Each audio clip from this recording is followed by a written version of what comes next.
சர்வ வல்லமையுள்ள பிதாவாகிய தேவன் நம்முடைய வாழ்நாட்களிலே மேலும் ஒரு நாளை நமக்கு ஜீவனோடு தந்து மீண்டுமாக இந்த மாலை பொழுதிலே கூட நம்ம எல்லாம் இலைதளத்தின் வாயிலாக கூட ஒன்று கூட்டி வேதத்தில் உள்ள சத்தியங்களை தியானிக்கும்படியாக ஒரு மிகப்பெரிய ஸ்லாக்கியத்தை நமக்கு தந்திருக்கிறார். அதற்காக பிதாவாகிய தேவனுக்கு நம் ஆண்டவராகிய இயேசு கிறிஸ்துவின் மூலம் நன்றிகளையும் துதிகளையும் எடுத்துக்கொள்ளலாம். அது மாத்திரமல்ல, திருப்பூரில் உள்ள அனைத்து சகோதரர் சார்பாகவும் இந்த இளையதளத்தில் கேட்டுக்கொண்டிருக்கும் ஒவ்வொரு சகோதர சகோதரிக்கும் கிறிஸ்துவுக்குள்ளான என் அன்பின் வாழ்த்துக்களை நான் தெரிவித்துக் கொள்கிறேன். இன்றைக்கு நாம் பார்க்கக்கூடிய பாடத்தின் தலைப்பு தன் சொந்த வீட்டாரை ஆதரித்தல் என்ற தலைப்பின் கீழே நம்ம பார்க்கலாம். இது நம்முடைய மூத்த சகோதரர் எழுதின ஒரு சப்ஜெக்ட். ரீஃபரன்ஸ் நம்பர் 4854 நம்பர்ல இருந்து ஒரு ஆர்டிக்கல் எழுதியிருக்காரு. அதை குறித்து நம்ம சற்று நேரம் தியானிக்கலாம். தன் சொந்த வீட்டாரை ஆதரித்தல். ஆதரித்தல் இல்லை பராமரித்தல் இல்லை பாதுகாத்தல், எப்படி வேணா வச்சுக்கலாம் தலைப்பு. ஆனா தன் சொந்த வீட்டாரை ஆதரித்தல் என்ற தலைப்பின் கீழே நம்ம பார்க்கலாம்.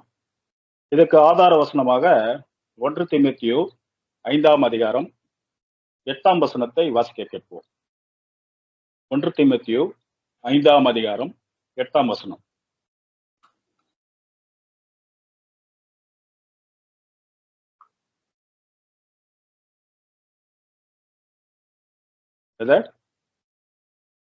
கேக்குதுங்களா? கேக்குது. 1 தீமோத்தேயு 5ஆவது அதிகாரம் 8ஆம் வசனம். ஆமா பிரதர். ஒருவன் தன் சொந்த ஜனங்களையும் விசேஷமாக தன் வீட்டாரையும் விசாரியாமற் போனால் அவன் விசுவாசத்தை மறுதளித்தவனும் அவிவிசுவாசியிலும் கெட்டவனுமாய் இருப்பான். பாத்தீங்களா? இப்போ இந்த வசனத்துல என்ன சொல்லப்பட்டிருக்குன்னா, ஒருவன் தன் சொந்த ஜனங்களையும் விசேஷமாக தன் வீட்டாரையும் விசாரிக்காமல் போனால் அவன் விசுவாசத்தை மறுதளிக்கிறவனாயும் அவ்விசுவாசிகளும் கெட்டவனுமாயிருப்பான் அப்படின்னு சொல்லப்பட்டிருக்கு. அப்போ இந்த வசனத்துல பாத்தீங்கன்னா ஒரு 2 பேரை பத்தி சொல்லப்பட்டிருக்கு. ஒண்ணு தன் சொந்த ஜனம், இன்னொன்னு வீட்டார்.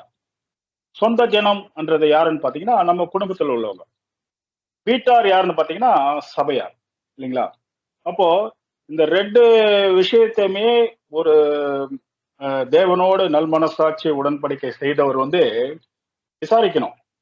விசாரிக்காமல் போனா உலக ஜனங்களை விட அவ்விசுவாசிகளை விட எப்படியா இருப்பான்னா கெட்டவனா இருப்பான் அப்படின்னு சொல்லப்பட்டிருக்கு, இல்லைங்களா? அப்போ ஒரு உடன்படிக்கை எடுத்த சகோதரருக்கு முக்கியமான விஷயம் என்ன பாத்தீங்கன்னா, அவர் உடன்படிக்கை எடுத்துட்டாருன்னு பார்த்தீங்களேன், அவர் முதல் அவருடைய குணலட்சணத்தை எங்க காட்டணும் அப்படின்னு பாத்தீங்கன்னா, சபையில காட்டணுமா வீட்டுல காட்டணுமா அப்படின்னு ஒரு கொஸ்டின் கேட்டோன்னு வச்சுக்கோங்க. நம்ம எதுவும் சொல்லுவோம். நிறைய சகோதரர்கள் பாத்தீங்கன்னா சபைக்கு வராங்க, மனைவி வருவாங்க, கணவன் வரமாட்டாரு. இல்ல ஒரு வீட்டுல கணவன் வருவாரு, மனைவி வரமாட்டாங்க. சில வீட்டுல என்ன பிள்ளைகள் மாத்திரம் வருவாங்க, 2 பேர் வரமாட்டாங்க. இதுக்கெல்லாம் காரணம் என்ன காரணம் அப்படின்னு பாத்தீங்கன்னா, யாராவது ஒருத்தர் தான் வருவாங்க. ஏதோ ஒரு சில ஃபேமிலி தான் குடும்பமா வருவாங்க. மற்ற வீட்டுல எல்லாம் பிரச்சனை பிரச்சனை பிரச்சனை பிரச்சனை பிரச்சனை. காரணம் என்னன்னு பாத்தீங்கன்னா, இவர் உடன்படிக்கையை எடுத்திருக்காரு. ஃபர்ஸ்ட் இவர் எப்படி நடந்துக்கணும் அப்படின்னு பாத்தீங்கன்னா, முதல்ல இவர் சத்தியத்துல இருக்காருன்னு காமிக்கிறது வீட்டுல தான். அதுக்கப்புறம் தான் சபையெல்லாம். வீட்லயே இவர் சரியா நடந்துக்கலன்னா எப்படி சபையில நடந்துப்பாரு, இல்லைங்களா? கொஞ்சம் யோசிச்சு பாருங்க. இதே மாதிரிதான் இஸ்ரேல் ஜனங்களுக்கு கூட 2 பாரமான விஷயம் இருந்தது. என்ன பாரம் பாத்தீங்கன்னா, நம்ம ஆண்டவராகிய இயேசு கிறிஸ்து ஏன் ஜெருசலேம்ல பிறக்கணும்? அவர் பாத்தீங்கன்னா அமெரிக்கால பிறந்திருக்கலாம், இல்ல இந்தியால பிறந்திருக்கலாம், இல்ல ஏதாவது கல்ஃப் கண்ட்ரியில கூட பிறந்திருக்கலாம், இல்லையா? எதுக்காக ஜெருசலேம்ல பிறந்தார் அப்படின்னு பாத்தீங்கன்னா, இந்த இஸ்ரேல் ஜனங்கள் பாத்தீங்கன்னா 2 விதமான பாவத்துல மாட்டிட்டு இருந்தாங்க.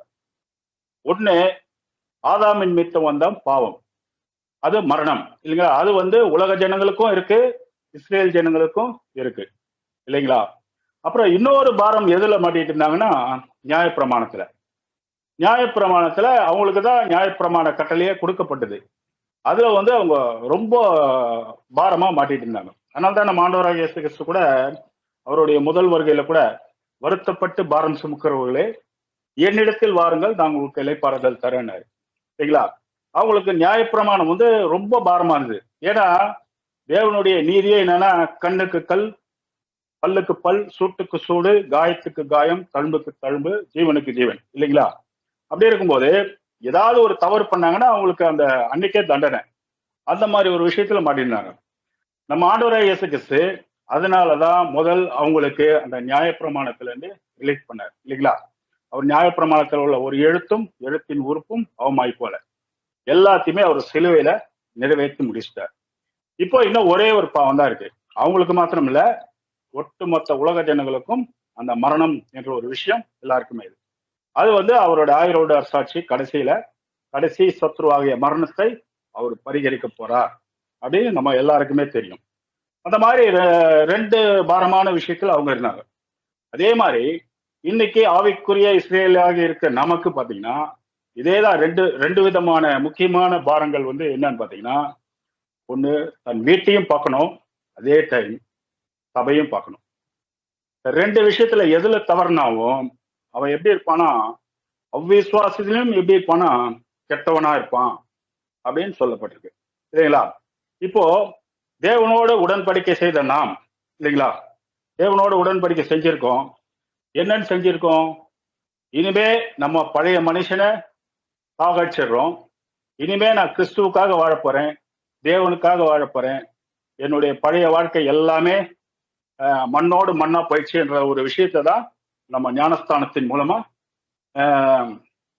கொடுத்துட்டோம், இல்லைங்களா? அதான் ஒரு வசனம் கூட வாசிக்கலாம். யாக்கோபு 3ஆம் அதிகாரம் 17ஆம் வசனம்.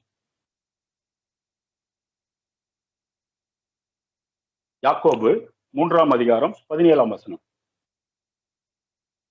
யாக்கோபு 3ஆம் அதிகாரம் வசனம் 17.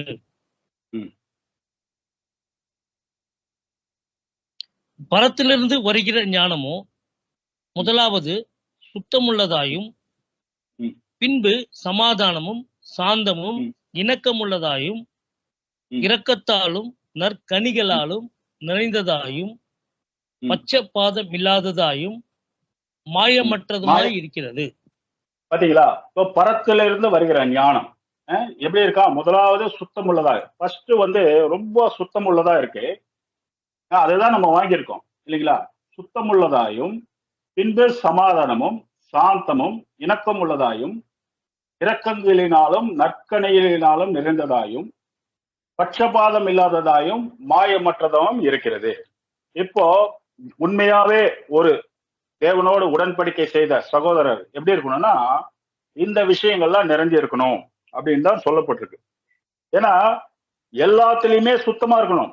ஏன்னா தேவன் வந்து அசுத்தமா கிடையாது, அவர் வந்து பர்ஃபெக்டா இருக்கிறவர். அப்போ அவரோடு உடன்படிக்கை செய்த பிள்ளைகள் எப்படி இருக்கணும்னா பர்ஃபெக்டா தான் இருக்கணும். வாயிலேருந்து ஒரு வார்த்தை பொய் வரக்கூடாது, நம் சுயநலத்துக்காக எந்த ஒரு விஷயத்திலும் ஈடுபடக்கூடாது. இந்த மாதிரி விஷயங்கள்லாம் அதான் சுத்தம் உள்ளதாயும் அதுல வந்து பட்சபாதமே இருக்கக்கூடாது. ஒரு சகோதரர் ஒரு மாதிரி பாக்குறது, இன்னொரு சகோதரர் இன்னொரு மாதிரி பாக்குறது, அந்த மாதிரி ஒரு விஷயம்லாம் நம்மளுக்குள்ள இருக்கக்கூடாது.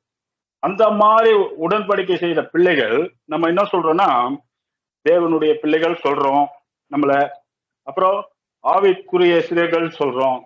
எங்களெல்லாம் உலகத்திலிருந்து தனியா பிரிச்சு எடுத்துட்டாருன்னு சொல்றோம், இல்லைங்களா? எக்லிஷியான்னு சொல்றோம் இல்லையா? இந்த மாதிரி நிறைய விஷயங்கள் தேவனுடைய பிள்ளைகளுக்கு நிறைய இயேசு கிறிஸ்துக்கு எப்படி நாமங்கள் அதிகமா இருக்கோ அந்த மாதிரி தேவனுடைய பிள்ளைகளுக்கும் அதிகமான விஷயங்கள் இருக்கு.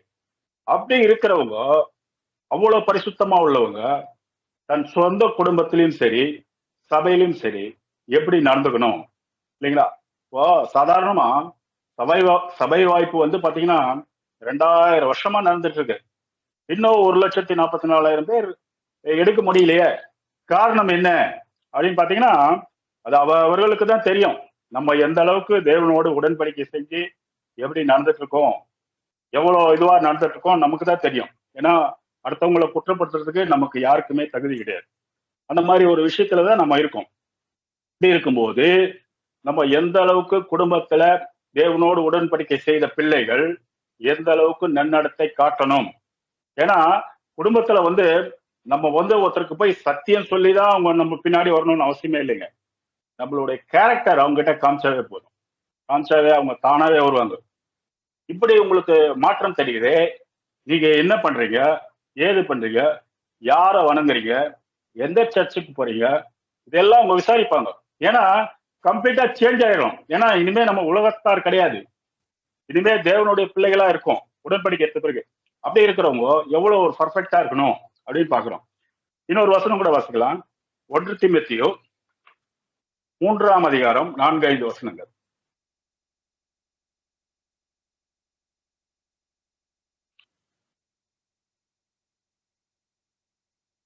பிரதர்? 1 தீமோத்தேயு 3ஆம் அதிகாரம் 4-5 வசனம். ம், தன் சொந்த குடும்பத்தை நன்றாய் ம், நடத்துகிறவனும் தன் ம், பிள்ளைகளை சகல நல்லொழுக்கமுள்ளவர்களாக கீழ்ப்படிய பண்ணுகிறவனுமாய் இருக்க வேண்டும். ம், ஒருவன் தன் சொந்த குடும்பத்தை நடத்த அறியாதிருந்தால் தேவனுடைய ம், சபையை எப்படி விசாரிப்பான்? ம். பாத்தீங்களா? ஃபர்ஸ்ட் தன் சொந்த குடும்பத்தை நன்றா நடத்த தெரியணும். அதே மாதிரி தன் பிள்ளைகளை என்ன பண்ணணும்னா அவருக்கு கீழ்ப்படியபடி வளர்க்கணும்.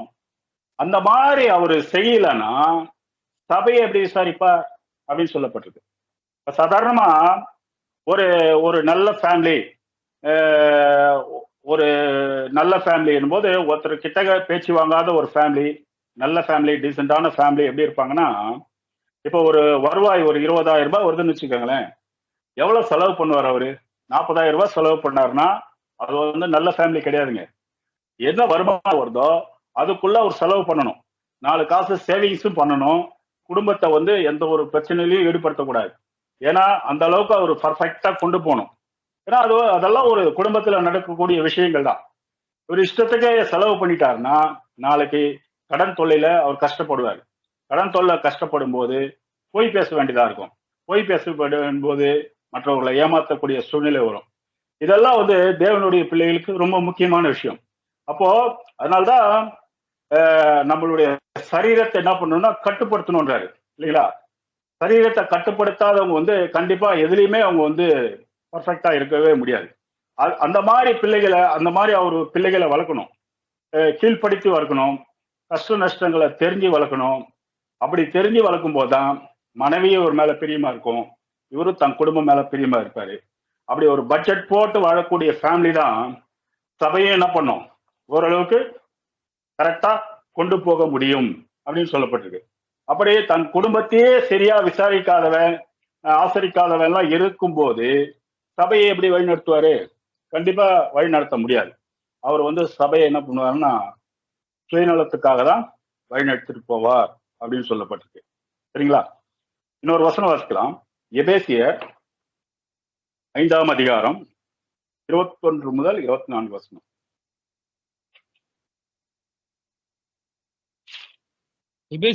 எபேசியர் 5வது அதிகாரம் 21 முதல் 24 வசனம் முடிய. தெய்வ பயத்தோடு ஒருவருக்கு ஒருவர் கீழ்ப்படிந்திருங்கள்.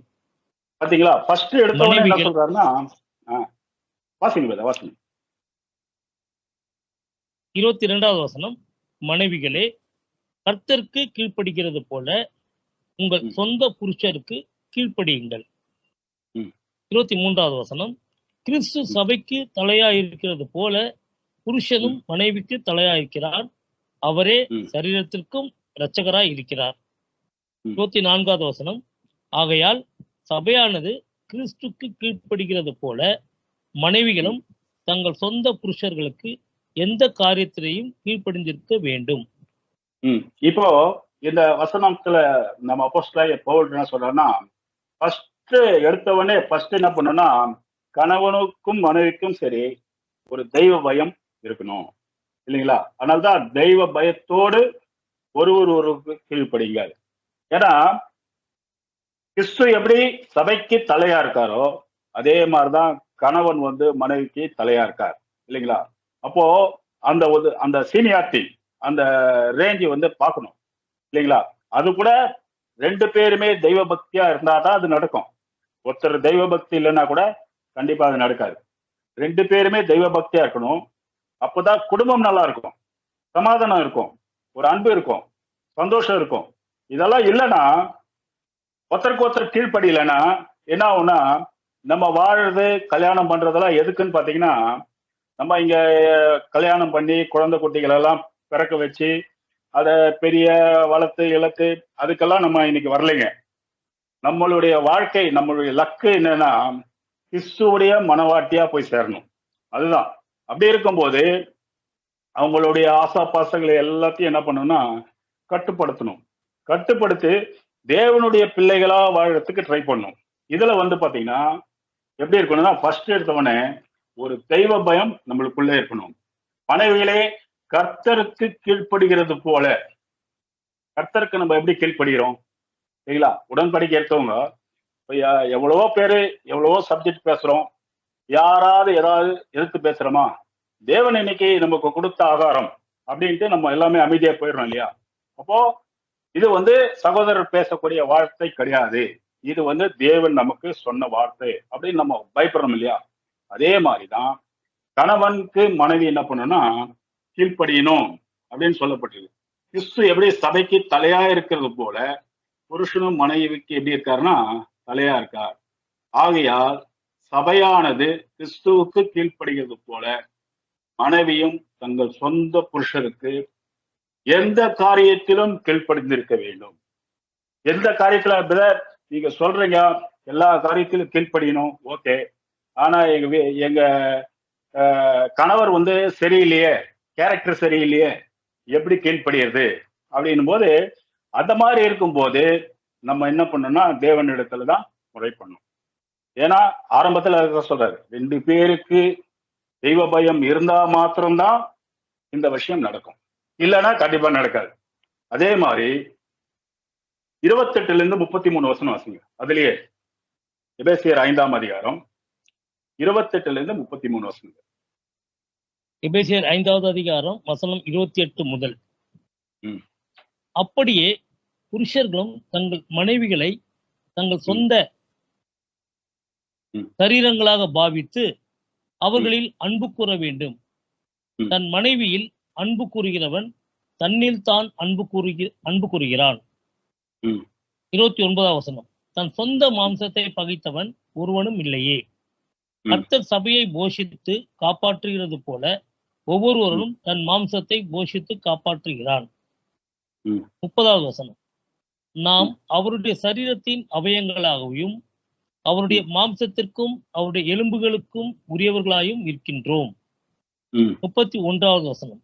இது நிமித்தம் மனுஷன் தன் தகப்பனையும் தன் தாயையும் விட்டு தன் மனைவியுடன் இசைந்து இருவரும் ஒரே மாம்சமா இருப்பார்கள். 32வது வசனம். இந்த ரகசியம் பெரியது, நான் கிறிஸ்துவை பற்றியும் சபையை பற்றியும் சொல்லுகிறேன். 33வது வசனம். எப்படியும் உங்களிலும் அவனவன் தன்னிடத்தில் அன்பு கூறுவது போல தன் மனைவியினிடத்திலும் அன்பு கூற கடவன். மனைவியும் புருஷனிடத்தில் பயபக்தியா இருக்க கடவன். பாத்தீங்களா? இந்த விஷயத்துல இப்போ நம்ம பார்த்தா 28ஆம் வசனத்துல இருந்து 33ஆம் வசனம் வரைக்கும் பாத்தீங்கன்னா, மனைவி கிட்ட புருஷர்கள் என்ன பண்ணணும்னா அன்பு கூறணும். அன்பு கூர்ந்தாதான் அவங்க கீழ்ப்படிவாங்க இல்லைங்களா? அப்போ அவங்க கீழ்ப்படிவாங்க. அவங்க கீழ்ப்படினவும் நம்ம எதிர்பார்க்கிறோம்னா கண்டிப்பா நம்ம என்ன பண்ணணும்னா அன்பு கூறணும். ஏன்னா தன் சொந்த சரீரம் அவங்க ஏன்னா ஆதாம் கிட்ட இருந்து எடுக்கப்பட்ட ஒரு எலும்புல இருந்து எடுக்கப்பட்டவதான் ஏவா இல்லைங்களா? அதே மாதிரி தன் மனைவி என்னன்னா ஒரே மாம்சமா இருக்காங்க. இப்போ தன் சொந்த மாம்சத்தை யாராவது பகைச்சிருக்காங்களா? எனக்கு இந்த கை சரியில்லை, அந்த கையை வெட்டி போட்டுடலாம், இந்த கால் சரியில்லை. எவ்வளோ நம்ம கண்ணாடி முன்னாடி நின்று பாக்குறோம். ஒருத்தர் அழகா இருப்பாங்க, ஒருத்தர் சுமாரா இருப்பாங்க, ஒருத்தர் ரொம்ப அழகு இல்லாம இருப்பாங்க. அழகு இல்லாதவங்க கூட தன் கண்ணாடி முன்னாடி நின்று பார்க்கும்போது தங்களை ஏதாவது நினைச்சுப்பாங்களான்னா யாருமே அவங்கள தானே என்ன பண்ண மாட்டாங்க, பகைச்சிக்க மாட்டாங்க இல்லைங்களா? அவங்க தன் சரீரத்தை எப்படி நேசிக்கிறாங்க அதே மாதிரிதான் மனைவி. தன்னுடைய சொந்த சரீரம் இல்லைங்களா? தன் சொந்த சரீரத்தை பகைத்தவன் ஒருவனும் இல்லையே. இன்னைக்கு அப்படியா இருக்கும்? கணவன் மனைவியுடைய உறவு அப்படியா இருக்கு? காரணம் என்ன தெரியுங்களா? கணவன் மனைவிக்கு கிறிஸ்து தலையா இருந்தாருன்னா கண்டிப்பா அவங்க 2 பேரும் அப்படி இருப்பாங்க. அப்போ ஒருத்தர் அந்த அண்டர்ஸ்டாண்டிங் இல்லைன்னா கண்டிப்பா என்ன தெரியுங்களா ஆகும், பிரச்சனை தான் வரும். அதனாலதான் நிறைய கிளிஷியால நம்ம பார்த்திருக்கோம், நிறைய இடத்துல போயிருக்கோம். கணவன் மனைவியை பத்தி குறை சொல்லுவாங்க, மனைவி கணவனை பத்தி குறை சொல்லுவாங்க, 2 பேர் சேர்ந்து பிள்ளைகளை குறை சொல்லுவாங்க. காரணம் என்னன்னா இவங்க சத்தியத்துல இல்ல. சத்தியத்துல இல்லாதவங்க தான் இந்த மாதிரி ஒருத்தரை ஒருத்தர் புறங்குருவாங்க. அந்த மாதிரி இருக்கிறவங்க அப்ப சகோதரர்களை ஏன் சொல்ல மாட்டாங்க இல்லைங்களா? கண்டிப்பா அவர் இப்படி இவர் எப்படி. இந்த புறங்கூறுறவங்க எல்லாம் பாத்தீங்கன்னா முக்காவாசி பாத்தீங்கன்னா நிறைய இடத்துல பாத்தீங்கன்னா ஒருத்தரை ஒருத்தர் என்ன பண்ணுவாங்கன்னா புறங்கூறிட்டே தான் இருப்பாங்க. இவங்கதான் உண்மையாவே சத்தியம் அவங்களுக்குள்ள இறங்கல அப்படிதான் நம்ம சொல்ல முடியும். இன்னும் அவங்க வளரல, இன்னும் வளரணும். தேவன் பயன்படுத்தக்கூடிய பாத்திரமா இன்னும் அவங்க மாறல. அப்போ தேவன் பயன்படுத்தக்கூடிய பாத்திரமா அவங்க இருந்தாங்கன்னா எல்லா விஷயத்திலும் என்ன பண்ணுவாங்க, விட்டு கொடுப்பாங்க, அன்பு செலுத்துவாங்க. என்னதான் தன்னுடைய உயிருக்கே சேதம் வந்தா கூட ஒரு தன்னுடைய வாயில இருந்து ஒத்தரையுமே என்ன பண்ண மாட்டாங்க, தூஷிக்க மாட்டாங்க அப்படின்னு பாருங்க. சரிங்களா? அப்போ அந்த அளவுக்கு ஒருத்தர் விட்டு கொடுத்து அன்பு செலுத்திட்டு போனாதான் கண்டிப்பா என்ன பண்ண முடியும்னா தன் குடும்பத்தையும் சமாதானமா வழிநடத்திட்டு போக முடியும்.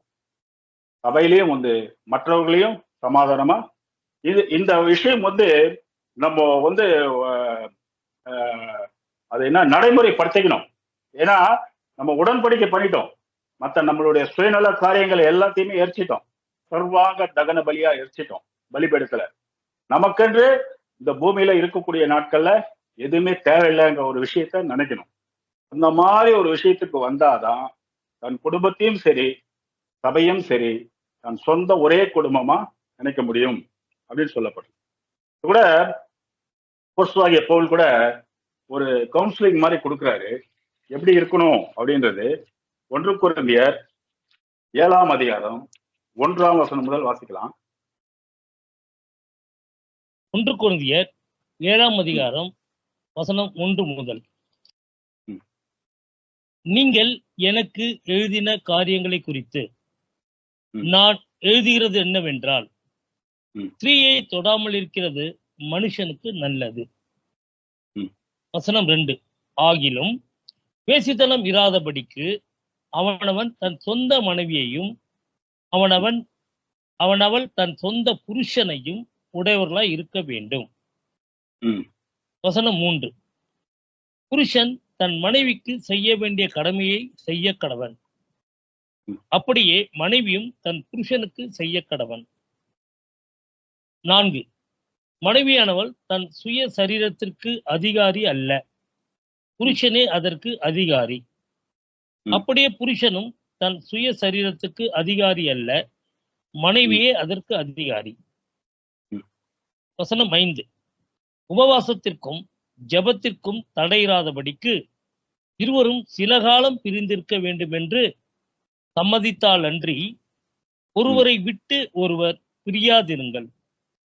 உங்களுக்கு விரதத்துவம் இல்லாமையால் சாத்தான் உங்களை தூண்டிவிடாதபடிக்கு மறுபடியும் கூடி வாழுங்கள். போதும். அதாவது போதும். இப்போ அப்போஸ்தலனாகிய பவுல் என்ன சொல்றாருன்னா, இந்த வசனத்துல பாத்தீங்கன்னா கணவன் மனைவி எப்படி இருக்கணும் அப்படின்னா, அதாவது ஒண்ணு கல்யாணம் பண்ணாம இருங்க, அது நல்லது. கல்யாணம் பண்ணீங்கன்னு வச்சுக்கோங்களேன், ஒருத்தர் என்ன பண்ணுங்கன்னா எந்த ஒரு காரியத்துல விட்டு கொடுக்காதீங்க. புரியுதுங்களா? அப்போ நீங்க ஒரு காரியத்துல 1 நாளோ 2 நாளோ 3 நாளோ பிரிஞ்சிருக்கீங்கன்னா அந்த பிரிவு எதன் மித்தம் இருக்கணும்னா உபவாசம் பண்றதுக்கு மாத்திரம்தான் பிரிஞ்சு இருக்கணும் அப்படின்றாரு. உபவாசம்னா நமக்கு தெரியும் இல்லைங்களா? ஏதாவது மீட்டிங்ஸ்க்காக போறது, தேவனுடைய வேலையை போய் செய்யுறது, இதுக்காக மாத்திரம் இப்போ ஒரு சகோதரர் வீட்டை விட்டு போறாருன்னு வச்சுக்கோங்க. இப்போ இங்க சென்னையில இருந்து பெங்களூர் போறாரு, இல்ல பெங்களூர்ல உள்ள சகோதரர் சென்னைக்கு போறாரு, இல்ல வேலை ஒரு ஊருக்கு போறாரு, வரத்துக்கு 2-3 நாட்கள் ஆகும்னா அந்த டைம் மாத்திரம் பிரிஞ்சிருக்கேன். ஏன்னா மனைவியும் எல்லா சூழ்நிலையிலும் கூட்டிட்டு போக முடியாது, எல்லா சூழ்நிலையிலும் கூடயே இருக்க முடியாது இல்லைங்களா? சில நேரங்கள்ல உங்களை விட்டு பிரியக்கூடிய சூழ்நிலை வரும். அது உபவாசத்துக்கு தவிர வேற எதுலையுமே பிரிஞ்சிடாதீங்க. மனதளவுல பிரியாதீங்க, உடம்பளவுல பிரிஞ்சா கூட மனதளவுல பிரியாதீங்க. ஏன்னா சாத்தான் என்ன பண்ணுவான்னா எப்படியாவது எப்படி ஏவாளையும் ஆதாமையும் பிரிச்சாலும் அதே மாதிரி கண்டிப்பா பிரிச்சிருவான். மறுபடியும் என்ன பண்ணுங்க, உபவாசம் முடிச்சுட்டு வந்தவொடனே என்ன பண்ணுங்க, கூடி வாழுங்க அப்படின்னு சொல்றாரு. அதனால்தான் வேவதை காட்டிலும் கல்யாணம் பண்ணிக்கிறது உங்களுக்கு நலம் அப்படின்னு சொல்றாரு. இது என்னுடைய ஆலோசனையா சொல்றேன்னு அப்போஸ்தலனாகிய பவுல் சொல்றாரு. சரிங்களா? அது ஒரு ரொம்ப நல்ல ஆலோசனை தானே. நீங்க அதுக்கு பின்னாடி உள்ள வசனத்தை எல்லாம் வீட்டுல போய் படிச்சு பாருங்க, 11ஆம் வசனம் வரைக்கும்.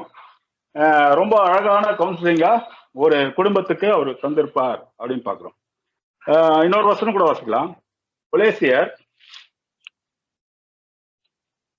3ஆம் அதிகாரம் 18, 19, 20. கொலேசியர் 3ஆம் அதிகாரம் 18, 19, 20.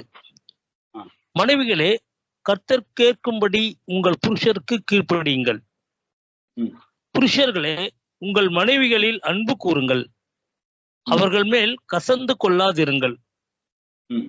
20. பிள்ளைகளே, உங்களை பெற்றாருக்கு எல்லா காரியத்திலும் கீழ்ப்படியுங்கள், இது கர்த்தருக்கு பிரியமானது. போதும்.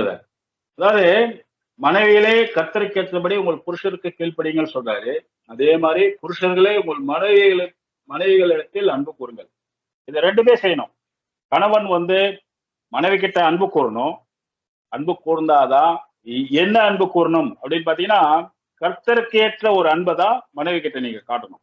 எப்படி கிறிஸ்து நம்ம கிட்ட அன்பு காமிச்சிருக்காரோ அதே மாதிரிதான் மனைவி கிட்ட எல்லா விஷயத்திலையும் விட்டு கொடுத்து அன்பு செலுத்தக்கூடிய சகோதரர்களா இருக்கணும். அப்பதான் வீட்டுல சமாதானம் இருக்கும். இயேசு கிறிஸ்து கூட சொல்றாரு இல்லையா, உலகம் தர மாதிரி நான் உங்களுக்கு கொடுக்கறது இல்ல, என்னுடைய சமாதானத்தை நீங்க ஏற்றுக்கொள்ளுங்க இல்லைங்களா? அப்போ அவருடைய சமாதானத்தை யார் ஏற்றுக்கொள்றாங்களோ அந்த வீட்டுல கண்டிப்பா சமாதானம் இருக்கும். அது மாத்திரம் இல்லைங்க, முக்கியமான விஷயம், பிள்ளைகள் என்ன பண்ணணும்னா சத்தியத்துக்கு ஏற்றபடி கீழ்ப்படிந்து வளர்க்கணும் இல்லைங்களா? எல்லா விஷயத்திலும் பிள்ளைகள் தாய் தகப்பனுக்கு கீழ்ப்படியணும் அப்படின்னு சொல்லப்பட்டிருக்கு. இப்போ பாத்தீங்கன்னா எல்லா விஷயத்திலும் பிள்ளைகள் இன்னைக்கு கீழ்ப்படுகிறாங்களா அப்படின்னு பாத்தீங்கன்னா, இன்னைக்கு இருக்கிற பிள்ளைகள்லாம் யாருமே கீழ்ப்படுகிற மாதிரி தெரியல. கொஞ்சம் வளர்ந்த பிறகு தாய் தகப்பனே என்ன பண்றாங்கன்னா மதிக்க மாட்டாங்க. நிறைய பேர் வயசான காலத்துல கை விட்டுடுறாங்க, கொண்டு போய் ஹாஸ்டல்ல சேர்த்துடுறாங்க, இல்ல முதியோர் இல்லத்துல சேர்த்துடுறாங்க, இல்ல கல்யாணம் ஆகி போயிட்டாங்கன்னா குடும்பத்தையே தாய் தகப்பனையே மறந்துடுறாங்க. அந்த மாதிரி இருக்கக்கூடிய காரணம் என்னன்னா, தாய் தகப்பன் தன்னுடைய பிள்ளைகளை வளர்க்க வேண்டிய முறையா அவங்க வளர்க்கல இல்லைங்களா? நம்ம கூட ஒரு சாதாரணமா சொல்றோம்ல, நீ எதை விதைக்கிறாயோ அதை தான் அறுப்ப அப்படின்னு சொல்லப்பட்டிருக்கு இல்லையா? அப்போ நம்ம என்ன பிள்ளைகளிடத்துல விதைக்கிறோமோ அதுதான் பின்னாடி நம்ம அறுவடை செய்வோம் அப்படின்னு சொல்லப்பட்டிருக்கு. உதாரணத்துக்கு பாத்தீங்கன்னா, ஒரு கழுகு பத்தி நம்ம பார்க்கலாம். உபாகமத்துல 32ஆம் அதிகாரம் 11ஆம் வசனம் வாசிங்க. உபாகமம் 32:11. உபாகமம் 32வது அதிகாரம் வசனம் 11. கழுகு தன் கூட்டை கலைத்து தன் குஞ்சுகளின் மேல் அசைவாடி தன் சட்டைகளை விரித்து அவைகளை எடுத்து அவைகளை தன் சட்டைகளின் மேல் சுமந்து கொண்டு போகிறது போல. பாத்தீங்களா? கழுகு என்ன பண்ணுமா,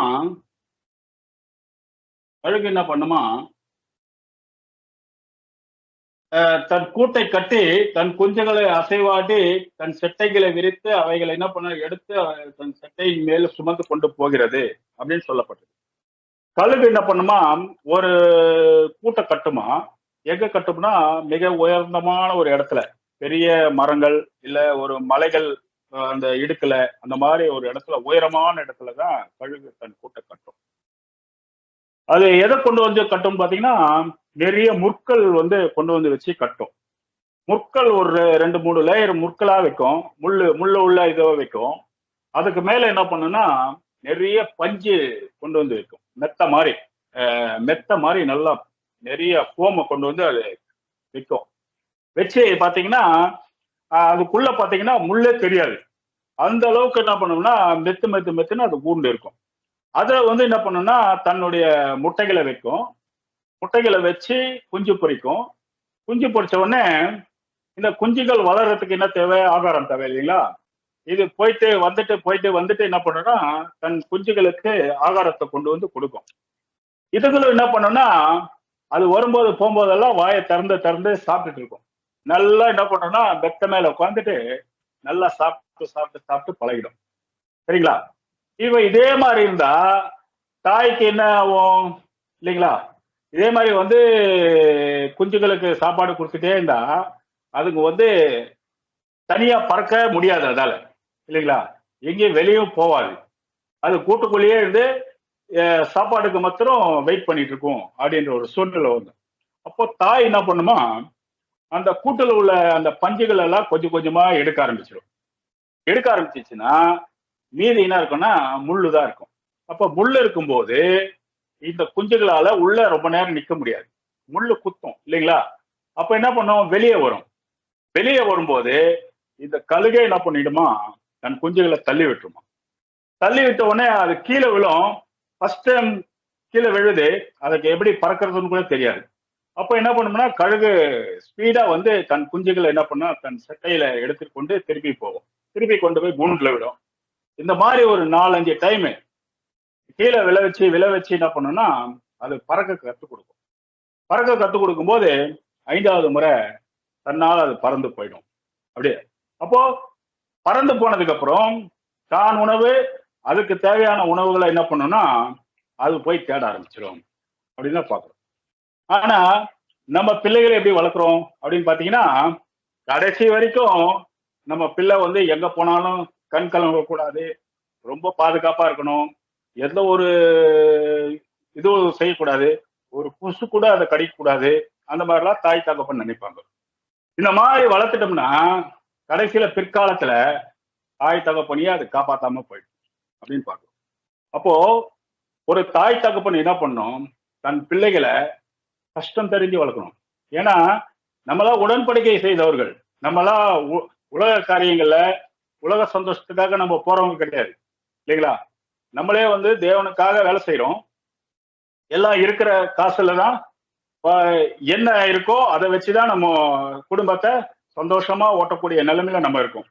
அப்படி இருக்கிறவங்க ரொம்ப பெருசாலாம் பந்தாவெல்லாம் வாழறாங்கன்னா அவங்க ட்ரூத்ல கண்டிப்பா இருக்க முடியாது இல்லைங்களா? அப்படி இருக்கிறவங்க கஷ்டம் நஷ்டம் தெரிஞ்சு வளர்த்தாங்கன்னா தன் பிள்ளைகள் கடைசியில் என்ன பண்ணும்னா இவங்களை வந்து காப்பாற்றும். இல்லைங்கன்னா பிள்ளைகள் தாய் தகப்பனை என்ன பண்ணும்? கடைசி காலத்துல கைவிட்டுரும். அப்போ பிள்ளைகள் கடைசி வரைக்கும் இவங்களுக்கு கீழ்ப்படியணும்னா கீழ்ப்படுகிற அளவுக்கு வளர்க்கக்கூடிய விஷயம் யாருக்கிட்ட இருக்குன்னா ஒரு தாய் தகப்பன் கிட்ட தான் இருக்கு இல்லைங்களா? கழுகு எப்படி அதுக்கு பறக்க கத்துக் கொடுக்குதோ அந்த மாதிரி குழந்தைகளை கீழ்ப்படியறதுக்கும் மற்றவர்கள்கிட்ட அன்பு செலுத்துறதுக்கும் இதெல்லாம் கத்துக் கொடுக்கும்.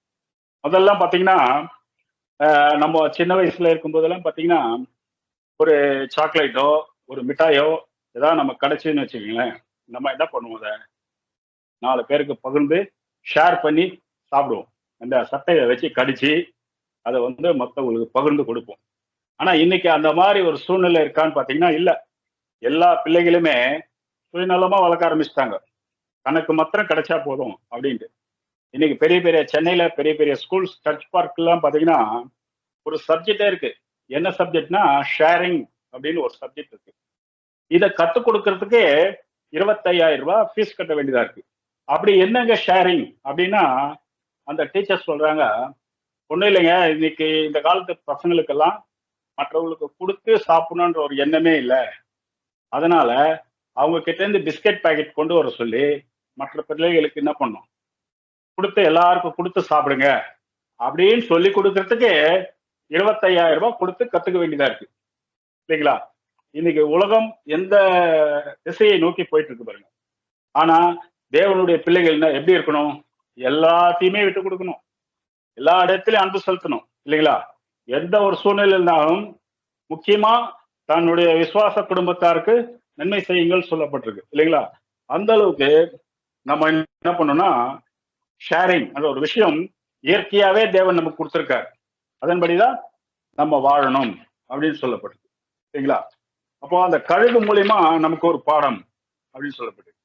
ரெண்டாவது விஷயம் பாத்தீங்கன்னா, தன் சொந்த வீட்டாரை, சொந்த வீடு, நம்ம சொந்த குடும்பம்னு இருக்கு. அப்புறம் வந்து இன்னொரு வீடு இருக்கு. அது யாருன்னா சபை, இல்லைங்களா? அதை மறுதலிக்கிறவனா இருந்தா எப்படி இருப்பான்னா, அவ்விசுவாசத்திலையும் கெட்டவனா இருப்பான் அப்படின்னு சொல்லப்பட்டிருக்கு, இல்லைங்களா? அந்த வசனம் கூட வாசிக்கலாம். 1 தீமோத்தேயு 3ஆம் அதிகாரம் 5ஆம் வசனம் மறுபடியும் வாசிக்கலாம்.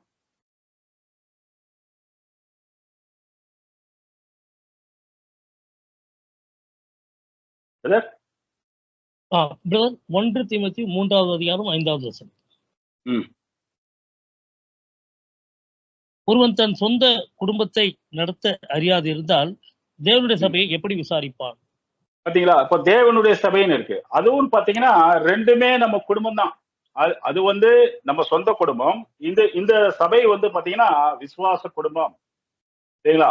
விசுவாசத்தின் அடிப்படையில தேவன் நமக்கு ஒரு குடும்பத்தை வச்சிருக்கார்.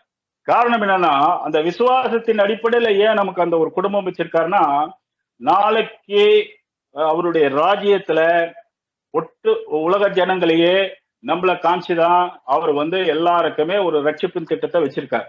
அப்படி இருக்கும்போது நம்ம இந்த விசுவாச குடும்பத்துல சுயநலமா இருந்தோம்னு வச்சுக்கோங்களேன், எப்படி நம்மள வந்து கம்பேர் பண்ணி சொல்ல முடியும்?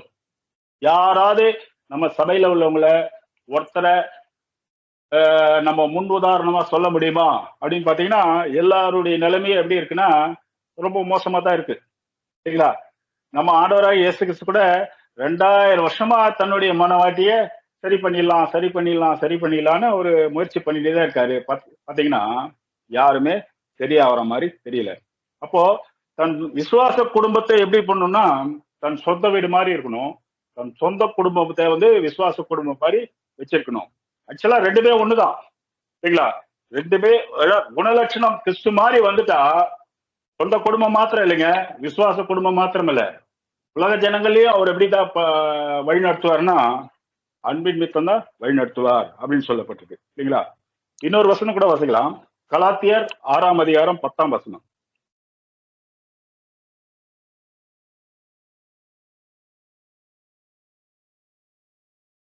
கலாத்தியர் 6வது அதிகாரம் வசனம் 10.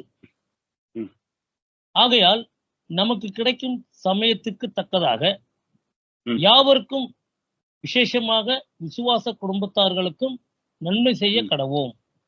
பாத்தீங்களா? நமக்கு தகுந்த சமயத்துக்கு ஏத்த மாதிரி யாவருக்குமே சரி, அது மாத்திரம் இல்ல, விசுவாச குடும்பத்தாருக்கும் நன்மை செய்ய கடவோம் அப்படின்னு பாத்தீங்கன்னா, நம்மளுடைய மைண்ட்ல உண்மையாவே எப்படின்னா நன்மை செய்யறதை தவிர வேற எதுவுமே நம்ம எண்ணத்துல வரக்கூடாது. நமக்கு அதே மாதிரி நம்ம நன்மை செய்து பாடு அனுபவிக்கிறத இது கிடையாது, இல்லைங்களா? தீமை செய்து பாடு அனுபவிக்கிறது ஒரு பெரிய விஷயம் இல்லை. நன்மை செய்து பாடு அனுபவிக்கும், அதுதான் தேவனுடைய பார்வையில பிரதியா இருக்கும் அப்படின்றார், இல்லைங்களா? அதே மாதிரி நமக்கு விசுவாச குடும்பத்தார் சில பேர் நம்மளை குறை சொல்லுவாங்க, சில பேர் நம்மளை தூஷிப்பாங்க, சில பேர் அவர் சரியில்லை இவர் சரியில்லைன்னு சொல்லுவாங்க. ஆனா அதெல்லாம் நம்ம குழந்தைகள் நம்மள ஏதாவது ஒண்ணு சொன்னா நம்ம விட்டுருவோமா? அவங்க இன்னும் மெச்சூரிட்டி ஆகல, தேவன் அவங்களை இன்னும் பக்குவப்படுத்தல. நம்ம தான் அவங்களுக்கு சொல்லி புரிய வைக்கணும், இல்லைங்களா? ஏன்னா நமக்கு வந்து ஒரு பிரச்சனை வருதுனாவே அதுதான் ஆசீர்வாதம் தேவனுடைய பார்வையில, இல்லைங்களா? நமக்கு பிரச்சனைகள் தான் ஆசீர்வாதம், இல்லைங்களா? நமக்கு அதபடி ஒரு சபையில வந்து பிரதர் நீங்க எப்படி இருக்கீங்கன்னா, எங்க சபையில எந்த பிரச்சனையே இல்லை பிரதர், நாங்க சந்தோஷமா இருக்கோம், எந்த ஒரு இதுவுமே இல்லை பிரதர், சந்தோஷமா இருக்கோம்னா உண்மையிலேயே சத்தியம் இல்லைன்னு அர்த்தம். பிரச்சனைகள் மத்தியில தான், ஏன்னா ஒரு தங்கமே என்ன பண்ணுதுன்னா நெருப்புனால புறமிடப்படுது, இல்லைங்களா? அந்த மாதிரிதான் நம்ம தங்கமான ஆளா மாறணும்னா கண்டிப்பா நமக்கு ஒரு நெருப்பு தேவை அப்படின்னு சொல்லப்படும், இல்லைங்களா? இன்னொரு வசனம் வாசிக்கலாம். யோவான் 19ஆம் அதிகாரம் 26, 27. யோவான் 19வது அதிகாரம் 26, 27. அப்போது இயேசு தம்முடைய தாயையும் அருகே நின்ற தமக்கு அன்பாயிருந்த சீஷனையும் கண்டு தம்முடைய தாயை நோக்கி, ஸ்ரீயே, அதோ உன் மகன் என்றார். பின்பு அந்த சீஷனை நோக்கி, அதோ உன் தாய் என்றார். அந்நேரம் முதல் அந்த சீஷன் அவளை தன்னிடமாய் ஏற்றுக்கொண்டான். இப்போ இயேசு கிறிஸ்து கூட தன்னுடைய மரண தருவாயில கூட தன் தாயை என்ன பண்றாருன்னா, ஒரு ஒரு நீண்ட நாள் வாழக்கூடிய யோவான் கிட்ட தான் என்ன பண்றாருன்னா, தன் தாயை என்ன பண்றாருன்னா கொடுத்துட்டு போறார் அப்படின்னு பாக்குறோம். அவருடைய மரண தருவாயத்தை கூட தன் தாயை யாருமே கைவிட்டக்கூடாது இல்லைங்களா? அவங்கள பாதுகாக்கணும்ன்ற ஒரு எண்ணம் அவருக்கு இருக்கு பாருங்க. ஆனா நம்ம பிள்ளைகள் நல்லா இருக்கும் போதே என்ன பண்றாங்கன்னா கைவிட்டுறாங்க இல்லைங்களா? அதுக்குதான் அந்த ஒரு வசனத்தை நம்ம கோட் பண்றது. அப்போ தன் சொந்த குடும்பம்னா நம்ம உயிர் இருக்கிற வரைக்கும், கடைசி மூச்சு இருக்கிற வரைக்கும். இது கூட நிறைய பேர் எதுக்கு நிறைய பணங்கள் சேர்த்து வைக்கிறாங்கன்னா, நமக்கு பிறகு நம்ம பிள்ளைகள் கஷ்டப்படக்கூடாது, நமக்கு. ஏன்னா அவங்களுக்கு எல்லாம் தேவன் யாருன்னே தெரியாது. அதனால அவங்களுக்கு தேவனே யாருன்னு பாத்தீங்கன்னா காசு பணம் தான் தெய்வம் மாதிரி நினைச்சிட்டு இருக்காங்க இல்லைங்களா? அதுதான் நம்மளை காப்பாற்றும் அப்படின்னு நினைச்சிட்டு இருக்காங்க. ஏன்னா நமக்கு தெரியும் காசு பணம் நம்மளை காப்பாத்தாது. ஏன்னா மனுஷன் உலகத்தையே ஆதாயப்படுத்திக் கொண்டாலும் தன் ஜீவனை நஷ்டப்படுத்தினால் அவனுக்கு லாபம் என்ன? நமக்கு தெரியும் காசு பணம் எல்லாம் காப்பாத்தாது. நம்மளை காப்பாற்றக்கூடிய ஒருத்தரை நம்ம ஆண்டவராக இயேசு கிறிஸ்து பிதாவாகிய தேவன் மாத்திரம்தான். அவரை நம்பி இருக்கிறது தான் உண்மையான ஒரு விஷயம். ஏன்னா அவங்களுக்கு காசு தான், அதனாலதான் அவங்க நிறைய சேர்த்து வைக்கிறாங்க. நம்ம சேர்த்து வைக்கிறதெல்லாம் என்னன்னு பாத்தீங்கன்னா நல்ல குணலட்சணங்கள், ஆவியின் கனிகள். இதுதான் நம்ம பிள்ளைகளுக்கு கொடுக்க முடியும் இல்லைங்களா? உலகம் தர மாதிரி நான் உங்களுக்கு கொடுக்கறது இல்லைன்னு நம்ம ஆண்டவராகிய இயேசு கிறிஸ்து சொல்லிட்டார் இல்லைங்களா? அப்படி இருக்கும்போது நமக்கு வீட்லயும் சரி சபையிலும் சரி நிறைய பேர் பிரச்சனை கொடுப்பாங்க. அதையெல்லாம் நம்ம கிறிஸ்துவின் மித்தம் நம்மளுடைய குணலட்சணங்களை நம்ம காட்டணும். அதனாலதான் ஒரு மனுஷனுக்கு சத்ரு அவன் வீட்டாரே சொல்லப்பட்டிருக்கு இல்லைங்களா? அப்படிதான் இருப்பாங்க. ஆனா அதெல்லாம் நம்ம பொருட்பட்டவே கூடாது இல்லைங்களா? அந்த மாதிரி நம்ம சபையாரையும் நேசிக்கக்கூடிய பிள்ளைகளா இருக்கணும் அப்படின்னு பட்டிருக்கு. இன்னொரு வசனம் கூட வாசிக்கலாம். 1 கொரிந்தியர் 12ஆம் அதிகாரம் 12 முதல் வாசிங்க. 1 கொரிந்தியர் 12ஆம் அதிகாரம் 12 முதல். 1 கொரிந்தியர் 12வது அதிகாரம் வசனம் 12 முதல்.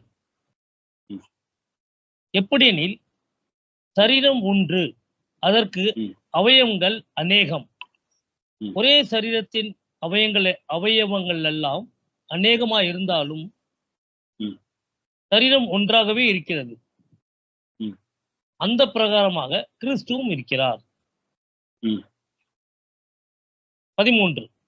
நாம் யூதராயினும் கிரேக்கராயினும் அடிமைகளாயினும் சுயாதீனதாயினும் எல்லோரும் ஒரே ஆவியினாலே ஒரே சரீரத்திற்குள்ளாக ஞானஸ்தானம் பண்ணப்பட்டு எல்லோரும் ஒரே ஆவிக்குள்ளாகவே தாகம் தீர்க்கப்பட்டோம். 14. சரீரமும் ஒரே அவயமாயிராமல் அநேக அவயங்களாய் இருக்கிறது. 15.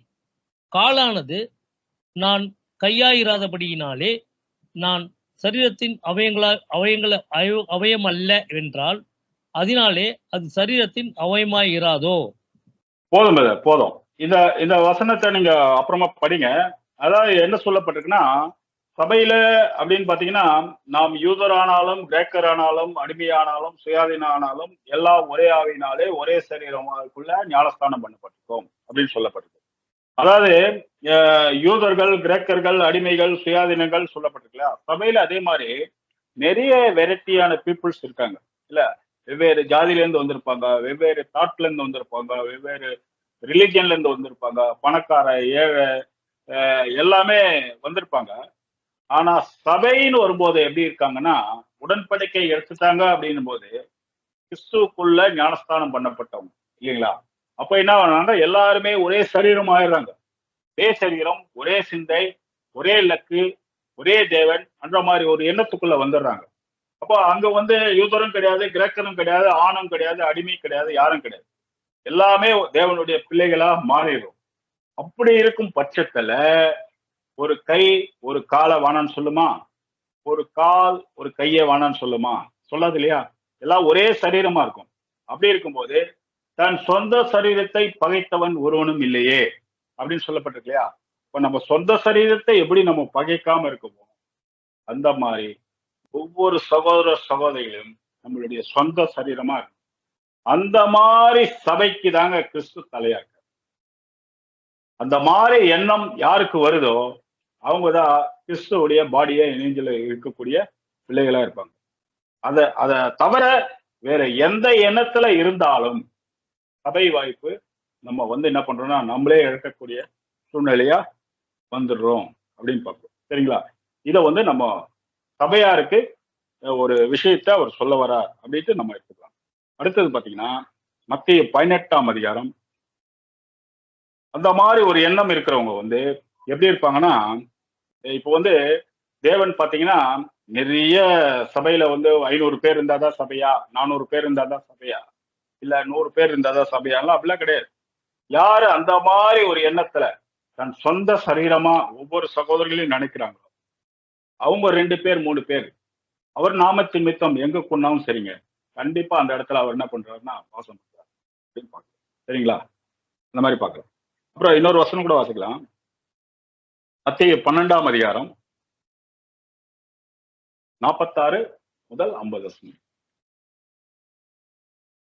மத்தேயு 12வது அதிகாரம் வசனம் 46 முதல் 50 வரை.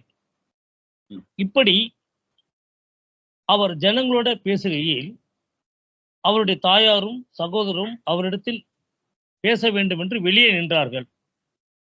அப்பொழுது ஒருவன் அவரை நோக்கி, உம்முடைய தாயாரும் உம்முடைய சகோதரரும் உம்மோடு பேச வேண்டும் என்று வெளியே நிற்கிறார்கள் என்றான். தம்மிடத்தில் இப்படி சொன்னவனுக்கு அவர் பிரதியுத்தரமாக, என் தாயார் யார், என் சகோதரர் யார் என்று சொல்லி தம்முடைய கையை தமது சீஷர்களுக்கு நேரே நீட்டி, இதோ என் தாயும் என் சகோதரரும் இவர்களே. பரலோகத்தில் இருக்கிற என் பிதாவின் சித்தத்தின்படி செய்கிறவன் எவனோ அவனே எனக்கு சகோதரனும் சகோதரியும் தாயுமாய் இருக்கிறான் என்றார். அதாவது அவர் உயிர் போக தருவாயில தன் தாய் இருக்காங்க. தன் தாயை தன்னுடைய சீஷன் கிட்ட, நீண்ட நாள் வாழக்கூடிய சீஷன் கிட்ட ஒப்பு கொடுத்துட்டு போறார் இல்லைங்களா? இனிமே இதான் உன் தாய், இதுமே இதான் உன் மகன் சொல்லி ஒப்பு கொடுத்துட்டு போறார். ஏன்னா தன் தாய் வயசான காலத்திலையும் எந்த ஒரு கஷ்டத்துக்குள்ள வந்துடக்கூடாது. ஏன்னா என்னுடைய சீஷன் என்ன மாதிரிதான் இருப்பான், அவன் உங்களை பார்த்துப்பான் அப்படின்ட்டு பத்திரமா ஒப்பு கொடுத்துட்டு போறார். அதே இந்த இடத்துல பாத்தீங்கன்னா அதே தாய் சகோதரர்கள்லாம் இவரை பார்க்க வராங்க. இவர் எங்க இருக்காருன்னா மீட்டிங்ல இருக்காரு. மீட்டிங்ல இருக்கும்போது உன் தாயும் சகோதரர்கள் வந்திருக்காங்க அப்படின்னு பார்க்கும்போது இந்த இடத்துல அவர் என்ன சொல்றாருன்னா, யார் என் தாய், யார் என் சகோதரர், என் பிதாவின் சித்தத்தின்படி செய்கிறவர்களே எனக்கு தாயும் சகோதரனுமா இருக்காங்க அப்படின்னு சொல்றாரு. பாருங்க, அந்த இடத்துல அவர் அந்த தாய்க்கு அவ்வளவு முக்கியத்துவம் தராரு. இந்த இடத்துல யாருக்கு முக்கியத்துவம் தராருன்னா பிதாவாகிய தேவனுக்கு தான் முக்கியத்துவம் தராரு. சரிங்களா? அந்த ஒரு குணலட்சணத்தை தாங்க நம்ம பெற்றுக்கொள்ளணும். எந்த இடத்துல யாருக்கிட்ட எப்படி நடந்துக்கணும்ன்ற ஒரு ஞானத்தை நம்ம முதல் வாங்கணும். அதுதான் முதல் ஆரம்பத்திலேயே படிச்சோம் இல்லையா? பரத்திலிருந்து வரக்கூடிய ஞானம் பரிசுத்தம் உள்ளதாயும் இல்லையா, அதுல பட்சபாதம் இல்லாததையும் இணக்கம் உள்ளதாயும் அப்படின்னு இருக்கு இல்லையா? அந்த ஒரு விஷயத்த நம்ம முதல் பகுத்தறிஞ்சு கத்துக்கணும். இந்த ஞானத்தை நம்ம கிட்ட இல்லைன்னா அப்புறம் அதனால்தான் ஏற்ற நேரத்தில் வைக்கப்பட்ட பொற்பழம் தங்கத்தட்டில் வைக்கப்பட்ட பொற்பழத்துக்கு சமம். எந்த இடத்துல எப்படி நடந்துக்கணும், யாருக்கிட்ட எப்படி பேசணும் அந்த ஒரு விஷயத்த முதல்ல நம்ம கத்துக்கணும். கத்துக்கிட்டாதான் ஒரு ஞானமா செயல்பட முடியும். இல்லைன்னா எல்லா இடத்துலயும் நம்ம லூஸ் டாக்ஸ் அந்த மாதிரிலாம் பேசிட்டோம்னு வச்சுங்களேன், நம்ம உண்மையாவே சத்தியம் பேசணும்னு நினைக்கும் போது கூட நம்மளால பேச முடியாது. அதனால தேவனுடைய பிள்ளைகள் நமக்கு கிடைச்சது உலக ஞானம் கிடையாது. உலக ஞானம் தேவனுடைய ஞானத்துக்கு குப்பை. அது எந்த ஒரு பிரயோஜனமே கிடையாது. இப்போ அந்த மாதிரி ஒரு ஞானத்தை பெற்றுக்கொண்ட நாம், ஏன்னா நம்மளுடைய ஞானத்தை வச்சுதான் உலக ஜனங்களே அவர் ஞானிச்சிருக்க போறாரு. இப்ப நம்மளே இன்னும் வளராமையே இருந்தோம் அப்படின்னா எந்த பிரயோஜனம்? ஒரு பிரயோஜனம் கிடையாது இல்லைங்களா? இன்னொரு வசனம் கூட வாசிக்கலாம். எபிரேயர் 12ஆம் அதிகாரம் 14ஆம் வசனம்.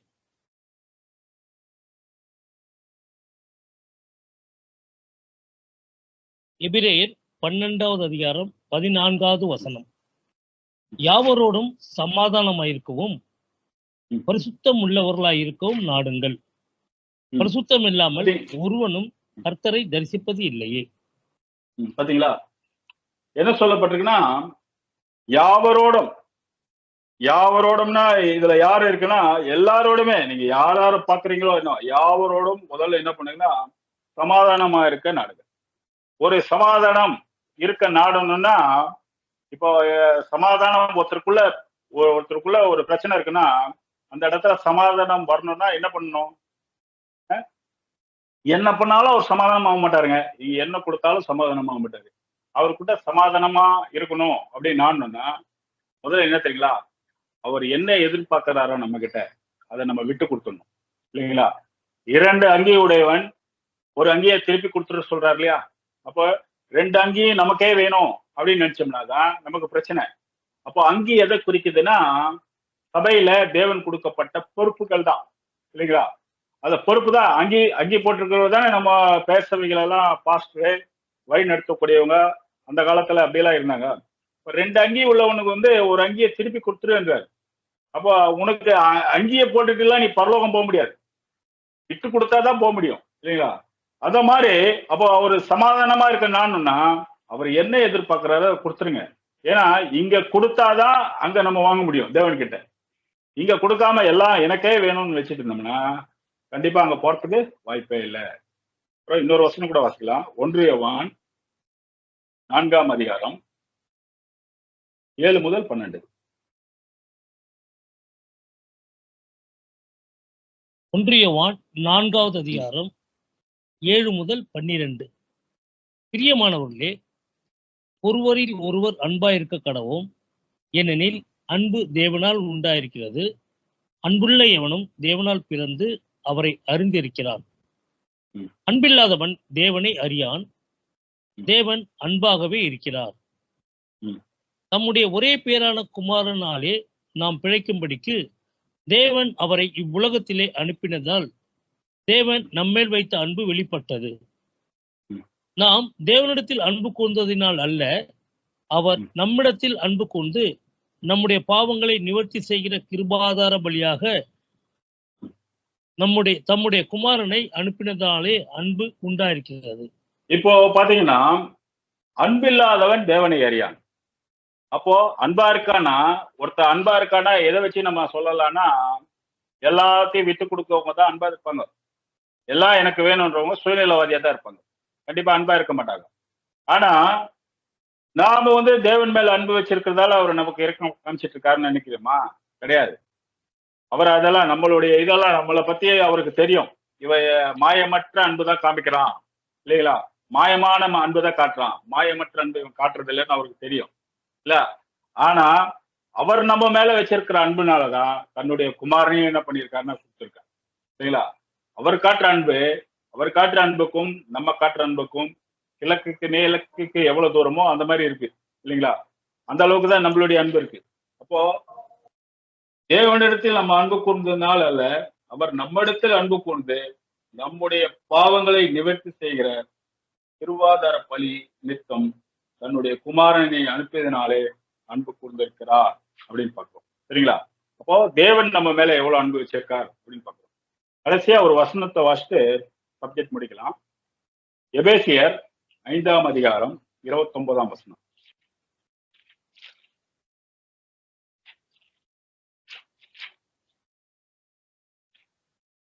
எபேசியர் 5ஆம் அதிகாரம் 29ஆம் வசனம். எபேசியர் 5வது அதிகாரம் வசனம் 29. தன் சொந்த மாம்சத்தை பகைத்தவன் ஒருவனும் இல்லையே. கர்த்தர் சபையை போஷித்து காப்பாற்றுகிறது போல ஒவ்வொருவனும் தன் மாம்சத்தை போஷித்து காப்பாற்றுகிறான். பாத்தீங்களா? தன் சொந்த மாம்சத்தை பகைச்சவன் ஒருவனுமே இல்லையே.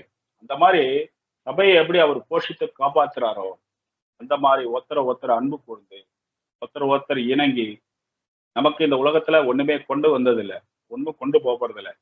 அதனால மீதி இருக்கக்கூடிய நாட்கள்ல தன் குடும்பத்தையும் சரி சபையும் சரி தன் சொந்த மாம்சத்தா நினைச்சு அவங்களிடத்துல அன்பு கூர்ந்து நம்ம மீதி உள்ள வாழ்க்கையை கிறிஸ்து நமக்கு எப்படி அந்த குணலட்சணத்தை காமிச்சாரோ அந்த மாதிரி. அதனால்தான் கிறிஸ்து உங்களிடத்தில் வெளிப்படும் போது உங்களுக்கு புகழ்ச்சி மகிமை கனம் உண்டாகுதுன்னு சொல்றாரு. இப்போ கிறிஸ்து நம்ம கிட்ட எப்படி வெளிப்படுவார் அப்படின்னு பாத்தீங்கன்னா, ஒரு பிரச்சனை வரும்போது தான் வெளிப்பட முடியும் இல்லைங்களா? இப்போ ஒரு இடத்துல ஒரு சபையில வந்து ஒரு சகோதரர் திட்டாருன்னு வச்சுக்கோங்க. அப்ப என்ன பண்ணணும்? அமைதியா இருந்துடணும். சகோதரர் திட்டினா நம்ம சகோதரர் தானே திட்டிட்டு போறாரு. கிறிஸ்து அந்த இடத்துல இருந்தாருன்னா கண்டிப்பா தான் சொல்லுவாரு. அப்போ மற்றவர்கள் எல்லாம் சொல்லுவாங்க, அந்த சகோதரர் ஒண்ணுமே பேசல, அவர் ஏன் போய் திட்டுறீங்க? சரிங்களா? அந்த மாதிரி ஒரு சூழ்நிலையில நம்மளுடைய கிறிஸ்துவுடைய குணலட்சணம் அந்த இடத்துல வெளிப்படணும். அவர் திட்டுறான்றதுக்காக அவரை பழி வாங்கக்கூடிய எண்ணங்கள்லாம் நமக்குள்ள இருக்கக்கூடாது. சரிங்களா? அந்த மாதிரி நம்மளுடைய சொந்த சரீரத்தை நேசிக்கணும். இன்னைக்கு பாத்தீங்கன்னா சபைகள் அப்படின்னு பாத்தீங்கன்னா எவ்வளவு பிரிவினைகள் இருக்கு பாருங்க. எவ்வளவு பிரிவினைகள், எவ்வளவு இது ஒருத்தர் பார்க்க முடியல. அங்க பெங்களூர்ல எல்லாம் பரவாயில்லைங்க. இங்க தமிழ்நாட்டுல எல்லாம் பாத்தீங்கன்னா ஒருத்தர் பேசிக்க மாட்டாங்க. ஒருத்தர் இது பண்ண மாட்டாங்க. எதுக்குதான் வேதத்தை வச்சுட்டு சுத்திட்டு இருக்காங்கன்னே தெரியல. அஹ் ரொம்ப கஷ்டமான சூழ்நிலை தான் போயிட்டு இருக்கு. இந்த மாதிரி பெரிய அன்பு காமிக்கக்கூடிய அளவுக்கு இங்க யாரும் இல்லை. எல்லாம் அவங்க சுயநலத்துக்காக தான் சபையை நடத்துறாங்களே தவிர தன் சொந்த குடும்பமா நடத்துறவங்க வந்து ரொம்ப கம்மியா தான் இருக்காங்க. இனி வர காலங்கள்ல அந்த மாதிரி இல்லாம எல்லா சகோதர சகோதரியும் நேசிச்சு தேவனுடைய ராஜ்யத்துல சென்று சேர தேவன் தாமே கிருபை செய்வாராக. பொறுமையோடு கேட்ட உங்கள் அனைவரையும் தேவனுடைய கிருபை வழிநடத்தல் உங்களோடு கூட இருந்து ஆமென்.